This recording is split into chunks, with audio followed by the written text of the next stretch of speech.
ദൈവത്തിൻ്റെ പരിശുദ്ധ നാമം ഓത്തുപ്പെടുമാറാകട്ടെ.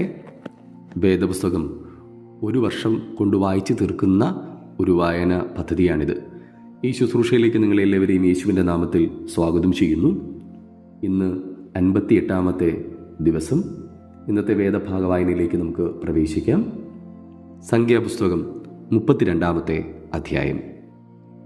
എന്നാൽ റൂബേന്യർക്കും ഗാദ്യർക്കും എത്രയും വളരെ ആടുകൾ ഉണ്ടായിരുന്നു. അവർ യസ്സേർ ദേശവും ഗിലെയാദ് ദേശവും ആടുമാടുകൾക്ക് കൊള്ളാകുന്ന സ്ഥലം എന്ന് കണ്ടിട്ട് വന്ന് മോശയോടും പുരോഹിതനായ ഏലയാസറിനോടും സഭയിലെ പ്രഭുക്കന്മാരോടും സംസാരിച്ചു. അദാരോത്ത്, ദീബോൻ, യസ്സേർ, നിമ്ര, ഹെഷ്ബോൻ, എലയാലെ, സേബാം, നേബോ, ബെയോൻ എന്നിങ്ങനെ യഹോവ ഇസ്രായേൽ സഭയുടെ മുമ്പിൽ ജയിച്ചടക്കിയ ദേശം, ആടുമാടുകൾക്ക് കൊള്ളാകുന്ന പ്രദേശം. അടിയങ്ങൾക്കോ ആടുമാടുകൾ ഉണ്ട്. അതുകൊണ്ട് നിനക്ക് അടിയങ്ങളോട് കൃപയുണ്ടെങ്കിൽ ഈ ദേശം അടിയങ്ങൾക്ക് അവകാശമായി തരേണം. ഞങ്ങളെ യോർദാനക്കരെ കൊണ്ടുപോകരുതേ എന്ന് പറഞ്ഞു.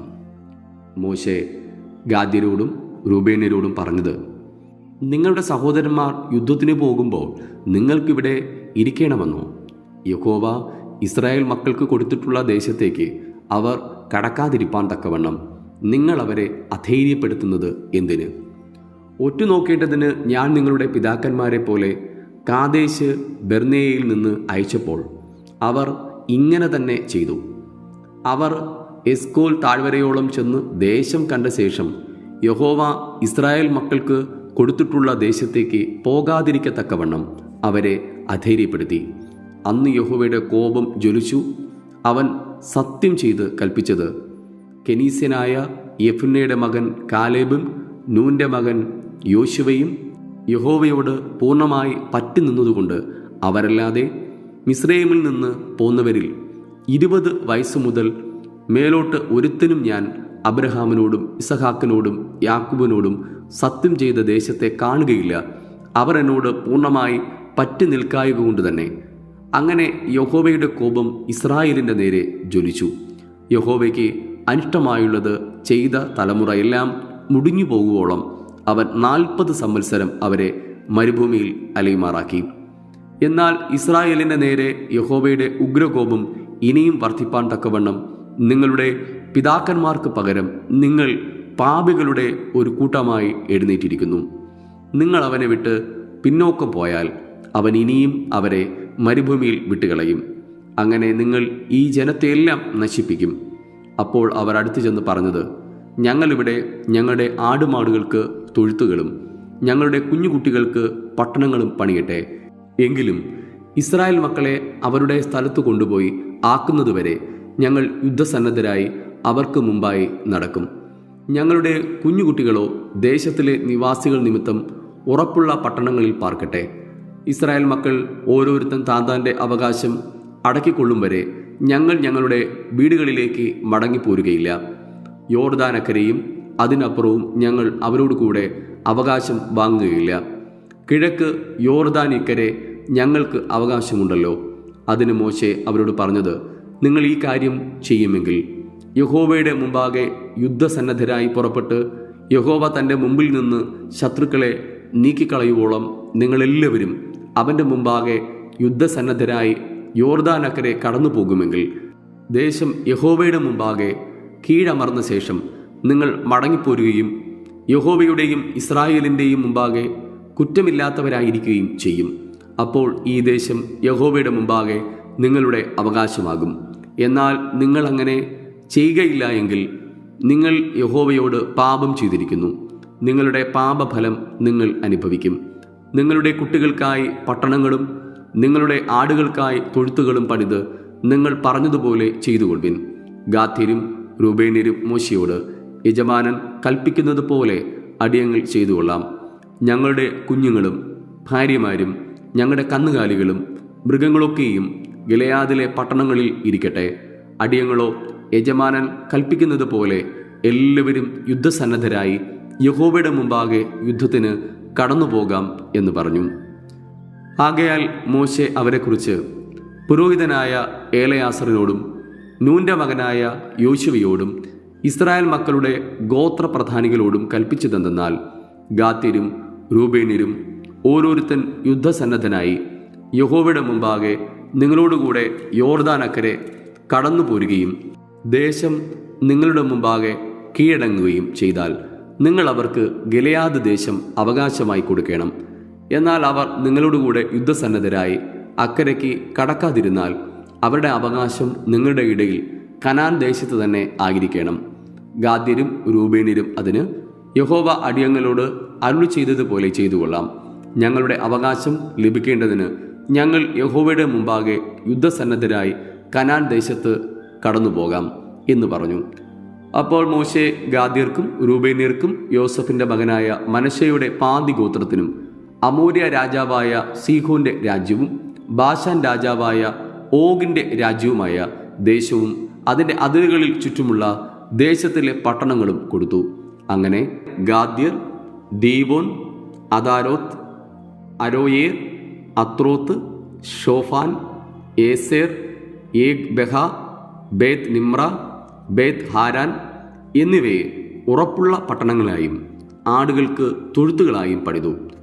റൂബന്യർ ഹെഷ്ബോനും എലയാലേയും കിരിതയീമും പേരുമാറ്റിക്കളഞ്ഞ നെബോ, ബാൽ മയോൻ എന്നിവയും സിബ്മയും പണിതു.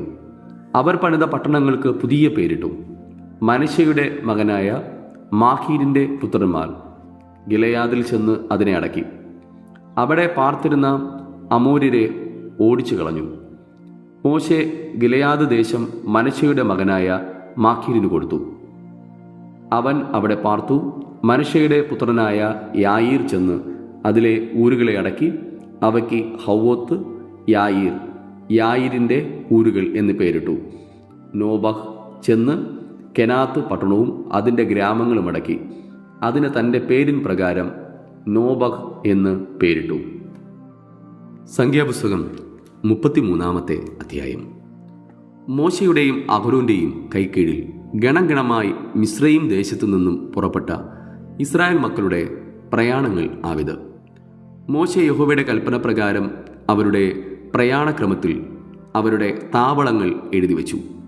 താവളം താവളമായി അവർ ചെയ്ത പ്രയാണങ്ങൾ ആവിത്. 1-ാം മാസം 15-ാം തീയതി അവർ റയംസേസിൽ നിന്ന് പുറപ്പെട്ട് പെസഹ കഴിഞ്ഞ പിറ്റേന്നാൾ ഇസ്രായേൽ മക്കളെല്ലാ മിസ്രയീമ്യരും കാണെ യുദ്ധസന്നദ്ധരായി പുറപ്പെട്ടു.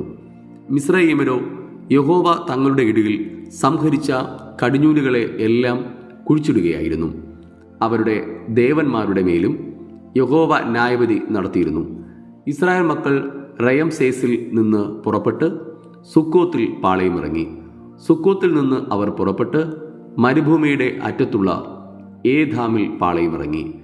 ഏദാമിൽ നിന്ന് പുറപ്പെട്ട് ബാൽ സെഫോനെതിരെയുള്ള പീഹാഹിരോത്തിന് തിരിഞ്ഞു വന്നു. അവർ മിഗ്ദോലിന് കിഴക്ക് പാളയമിറങ്ങി. പീഹാഹിരോത്തിന് കിഴക്ക് നിന്ന് പുറപ്പെട്ട് കടലിൻ്റെ നടുവിൽ കൂടി മരുഭൂമിയിൽ കടന്ന് ഏദാ മരുഭൂമിയിൽ 3 ദിവസത്തെ വഴി നടന്നു. മാറായിൽ പാളയമിറങ്ങി.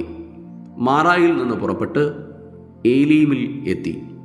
ഏലീമിൽ 12 നീരുറവും 70 ഈത്തപ്പനയും ഉണ്ടായിരുന്നതുകൊണ്ട് അവർ അവിടെ പാളയമിറങ്ങി. ഏലീമിൽ നിന്ന് പുറപ്പെട്ട് ചെങ്കടലിനരികെ പാളയമിറങ്ങി. ചെങ്കടലിനരികെ നിന്ന് പുറപ്പെട്ട് സീൻ മരുഭൂമിയിൽ പാളയമിറങ്ങി. സീൻ മരുഭൂമിയിൽ നിന്ന് പുറപ്പെട്ട് ദോഫ്കയിൽ പാളയമിറങ്ങി. ദോഫ്കയിൽ നിന്ന് പുറപ്പെട്ട് ആലൂഷിൽ പാളയമിറങ്ങി. ആലൂഷിൽ നിന്ന് പുറപ്പെട്ട് റഫീദീമിൽ പാളയമിറങ്ങി. അവിടെ ജനത്തിന് കുടിപ്പാൻ വെള്ളമില്ലായിരുന്നു. റഫീദീമിൽ നിന്ന് പുറപ്പെട്ട് സീനായ് മരുഭൂമിയിൽ പാളയമിറങ്ങി. സീനായ് മരുഭൂമിയിൽ നിന്ന് പുറപ്പെട്ട് കിബ്രോത്ത് ഹത്താവയിൽ പാളയമിറങ്ങി. ഹിബ്രോത്ത് ഹത്താവയിൽ നിന്ന് പുറപ്പെട്ട് ഹസേരോത്തിൽ പാളയമിറങ്ങി. ഹസേരോത്തിൽ നിന്ന് പുറപ്പെട്ട് റിത്മയിൽ പാളയമിറങ്ങി. റിത്മയിൽ നിന്ന് പുറപ്പെട്ട് റിമ്മോൻ പെരസിൽ പാളയമിറങ്ങി. റിമ്മോൻ പെരസിൽ നിന്ന് പുറപ്പെട്ട് ലിബ്നയിൽ പാളയമിറങ്ങി. ലിബ്നയിൽ നിന്ന് പുറപ്പെട്ട് റിസയിൽ പാളയമിറങ്ങി.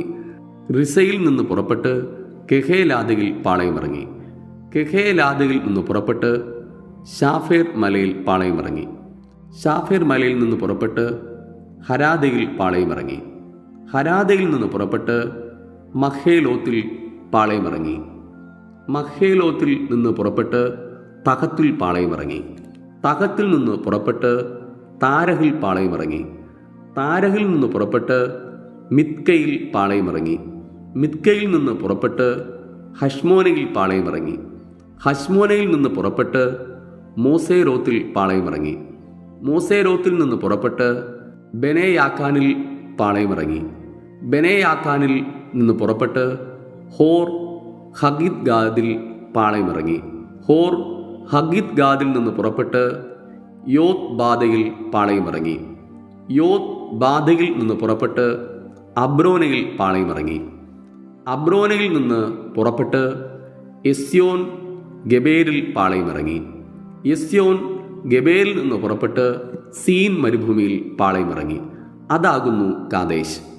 അവർ കാദേശിൽ നിന്ന് പുറപ്പെട്ട് ഏദോം ദേശത്തിൻ്റെ അതിരിങ്കൽ ഹോർ പർവ്വതത്തിങ്കൽ പാളയമിറങ്ങി. പുരോഹിതനായ അഹരോൻ യഹോവയുടെ കൽപ്പന പ്രകാരം ഹോർ പർവ്വതത്തിൽ കയറി. ഇസ്രായേൽ മക്കൾ മിസ്രയീം ദേശത്തു നിന്ന് പോന്നതിൻ്റെ 40-ാം സംവത്സരം 5-ാം മാസം 1-ാം തീയതി അവിടെ വെച്ച് മരിച്ചു. അഹരോൻ ഹോർ പർവ്വതത്തിൽ വെച്ച് മരിച്ചപ്പോൾ അവന് 123 വയസ്സായിരുന്നു. എന്നാൽ കനാൻ ദേശത്ത് തെക്ക് പാർത്തിരുന്ന കനാന്യനായ അരാദ് രാജാവ് ഇസ്രായേൽ മക്കളുടെ വരവിനെക്കുറിച്ച് കേട്ടു. ഹോർ പർവ്വതത്തിൽ നിന്ന് അവർ പുറപ്പെട്ട് സൽമോനയിൽ പാളയമിറങ്ങി. സൽമോനയിൽ നിന്ന് പുറപ്പെട്ട് പൂനോനിൽ പാളയമിറങ്ങി. പൂനോനിൽ നിന്ന് പുറപ്പെട്ട് ഓബോത്തിൽ പാളയമിറങ്ങി. ഓബോത്തിൽ നിന്ന് പുറപ്പെട്ട് മോവാബിൻ്റെ അതിരിങ്കൽ ഈയെ അബാരീമിൽ പാളയമിറങ്ങി. ഈമിൽ നിന്ന് പുറപ്പെട്ട് ദീബോൻ ഗാദിൽ പാളയമിറങ്ങി. ദീബോൻ ഗാദിൽ നിന്ന് പുറപ്പെട്ട് അൽമോദി ബ്ലാദയിൽ പാളയമിറങ്ങി. അൽമോദി ബ്ലാദയിൽ നിന്ന് പുറപ്പെട്ട് നേബോവിന് കിഴക്ക് അബാരീം പർവ്വതത്തിങ്കൽ പാളയമിറങ്ങി. അബാരീം പർവ്വതത്തിങ്കൽ നിന്ന് പുറപ്പെട്ട് യെരിഹോവിനെതിരെ യോർദാൻ അരികെ മോവാബ് സമഭൂമിയിൽ പാളയമിറങ്ങി. യോർദാൻ അരികെ മോവാബ് സമഭൂമിയിൽ ബേത്ത് എശീമോത്ത് മുതൽ ആബേൽ ശിത്തീം വരെ പാളയമിറങ്ങി. യെരിഹോവിനെതിരെ യോർദാൻ അരികെ മോവാബ് സമഭൂമിയിൽ വെച്ച് യഹോവ മോശയോട് അരുളി ചെയ്തത്, നീ ഇസ്രായേൽ മക്കളോട് പറയേണ്ടതെന്നാൽ, നിങ്ങൾ യോർദാൻ അക്കരെ കനാൻ ദേശത്ത് കടന്ന ശേഷം ദേശത്തിലെ സകല നിവാസികളെയും നിങ്ങളുടെ മുമ്പിൽ നിന്ന് നീക്കിക്കളഞ്ഞ് അവരുടെ വിഗ്രഹങ്ങളെയും ബിംബങ്ങളെയും എല്ലാം തകർത്ത് അവിടെ സകല പൂജാഗിരികളെയും നശിപ്പിച്ചു കളയണം. നിങ്ങൾ ദേശം കൈവശമാക്കി അതിൽ കുടിപ്പാർക്കണം. നിങ്ങൾ കൈവശമാക്കേണ്ടതിന് ഞാൻ ആ ദേശം നിങ്ങൾക്ക് തന്നിരിക്കുന്നു. നിങ്ങൾ കുടുംബം കുടുംബമായി ദേശം ചീട്ടിട്ട് അവകാശമാക്കണം. ആളേറെയുള്ളവർക്ക് ഏറെയും കുറേയുള്ളവർക്ക് കുറേയും അവകാശം കൊടുക്കണം. അവനവന് ചീട്ട് എവിടെ വീഴുന്നുവോ അവിടെ അവൻ്റെ അവകാശം ആയിരിക്കണം. പിതൃഗോത്രം പിതൃഗോത്രമായി നിങ്ങൾക്ക് അവകാശം ലഭിക്കണം. എന്നാൽ ദേശത്തെ നിവാസികളെ നിങ്ങളുടെ മുമ്പിൽ നിന്ന് നീക്കിക്കളയാതിരുന്നാൽ നിങ്ങൾ അവരിൽ ശേഷിപ്പിക്കുന്നവർ നിങ്ങളുടെ കണ്ണുകളിൽ മുള്ളുകളും പാർശ്വങ്ങളിൽ കണ്ടകങ്ങളുമായി നിങ്ങൾ പാർക്കുന്ന ദേശത്ത് നിങ്ങളെ ഉപദ്രവിക്കും. അത്രയുമല്ല, ഞാൻ അവരോട് ചെയ്യുവാൻ നിരൂപിച്ചതുപോലെ നിങ്ങളോട് ചെയ്യും. ഇവിടെ ഇന്നത്തേക്കുള്ള തിരുവചന വേദഭാഗം വായിച്ചവസാനിക്കുന്നു. വായിച്ചു കേട്ട തിരുവെഴുത്തുകളാൽ ദൈവം നമ്മേവരെയും അതിസമർത്ഥമായി അനുഗ്രഹിക്കുമാറാകട്ടെ. ആമേൻ.